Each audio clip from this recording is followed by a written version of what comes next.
Hello বন্ধুরা, পাপিয়ার ভালোবাসার রান্নাঘরে তোমাদের সকলকে স্বাগত। আজ আমি নিয়ে চলে এসেছি আবারও একটা নতুন রেসিপি, মুগ লাউ ঘন্ট।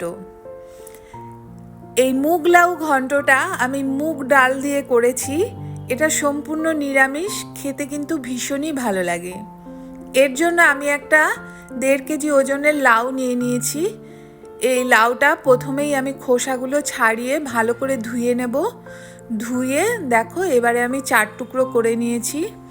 লাউ সবসময়ই খোসাটা ছাড়িয়ে একটু ধুয়ে নিয়ে তারপরে এটাকে কাটা উচিত, কেননা লাউ থেকে এমনিতেই অনেক জল বেরোয়, আর কাটার পর ধুলে এর মধ্যে কিন্তু জল অনেকটাই হয়ে যাবে। এভাবে সরু সরু করে লাউটাকে আমি কেটে নিচ্ছি। এই লাউ ঘন্ট খেতে কিন্তু ভীষণই ভালো লাগে, আর এই লাউ শরীরের পক্ষে খুবই ভালো। বিশেষ করে এই গরমের দিনে লাউ কিন্তু শরীর ঠান্ডা রাখতে সাহায্য করে। এমনকি যাদের সুগার আছে তাদের পক্ষেও এই লাউ খাওয়া ভীষণই ভালো। লাউ পেটের সমস্যাও দূর করে, তাছাড়া লাউ ওজন কমাতেও সাহায্য করে আর হজমেও সাহায্য করে। সেই জন্য এই গরমকালে লাউ খাওয়া ভীষণই ভালো।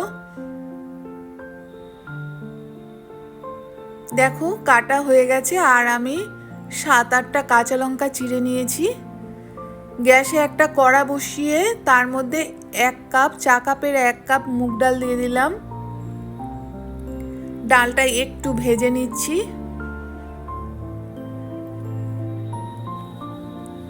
ডাল ভাজা হয়ে গেছে, এবারে একটু নামিয়ে নিলাম। কড়া পরিষ্কার করে এবারে আবার বসিয়ে দিয়ে তার মধ্যে 3 চামচের মতন সরষের তেল দিয়ে দিলাম।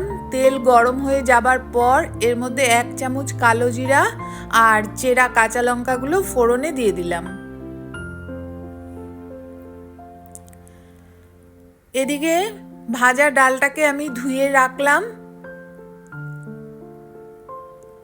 এবারে ধুয়ে রাখা ডালটা এই তেলের মধ্যে দিয়ে দিচ্ছি।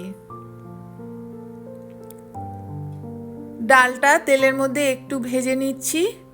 মিনিট 2 আমি ডালটা ভেজে নিচ্ছি। ভাজা হয়ে গেছে। এবারে আমি কেটে রাখা লাউটা এর মধ্যে দিয়ে দিচ্ছি। এই লাউটা দেবার পর কড়াটা একটু ভর্তি হয়ে যাবে, কিন্তু একটু নাড়িয়ে নেবার পরই কিন্তু লাউটা অনেকটাই কমে যাবে। লাউয়ের ভিতরে এমনিতেই অনেকটা জল থাকে, তাই জলটাও বেরাবে। আমি ভালো করে ডালের সাথে লাউটাকে মিশিয়ে নিচ্ছি।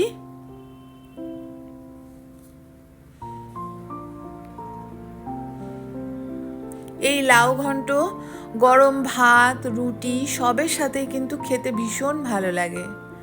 স্বাদ মতন লবণটা দিয়ে দিলাম, আর দিয়ে দিচ্ছি হলুদ। 1 চামচ হলুদ দিয়ে দিলাম, চা চামচের। দিয়ে দিচ্ছি এখানে জিরের গুঁড়ো, 1.5 চামচ জিরের গুঁড়ো দিলাম। এতে কিন্তু বেশি মশলার কোনো দরকার নেই, একদম হালকা মশলাই কিন্তু এটা রান্না হয়ে যায়। ধনে গুঁড়ো দিলাম 1 চামচ। আমি এখানে লঙ্কার গুঁড়ো ব্যবহার করব না, আমি কাঁচা লঙ্কা দিয়ে দিয়েছি। এই কাঁচা লঙ্কা চেরা দিয়েই কিন্তু রান্নাটা হবে। এবারে মশলাগুলোর সাথে ভালো করে লাউটাকে মিশিয়ে নিচ্ছি। ভালো করে মশলার সাথে মিশিয়ে নেবার পর লাউটা কিন্তু একটু কমতে শুরু করেছে। এবারে আমি এটাকে ঢাকা দিয়ে রেখে দেব। আমি 15 মিনিট ঢাকা দিয়ে রেখেছিলাম। 15 মিনিট পর ঢাকনাটা খুললাম। লাউ থেকে কিন্তু জল বেরিয়ে গেছে অনেকটাই, আর লাউটাও কিন্তু মোটামুটি সেদ্ধ হয়ে গেছে। আর আমি ঢাকা দেব না, কেননা যে জলটা বেরিয়েছে সেই জলটাও শুকাতে হবে। এবারে আমি এটা নাড়তে নাড়তেই জলটাও শুকাবে আর বাকি লাউটাও সেদ্ধ হয়ে যাবে। 1 চামচ চিনি দিয়ে দিলাম। নিরামিষ লাউ ঘন্টে একটু মিষ্টি দিলে খেতে ভালো লাগে।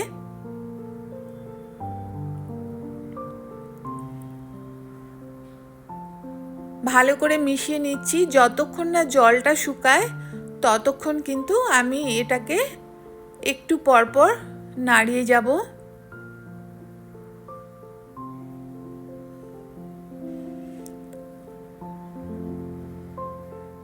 দেখো বেশ কিছুক্ষণ পর জলটা কিন্তু শুকিয়ে গেছে। এবারে লাউটা হয়ে গেছে, একটু মাখামাখাই হবে। এবারে আমি গ্যাস বন্ধ করে এটা নামিয়ে নিচ্ছি। দেখো এটা খেতে কিন্তু দুর্দান্ত হয়, তোমরা এভাবে বানিয়ে দেখতে পারো। যদি ভালো লাগে একটা লাইক করো প্লিজ।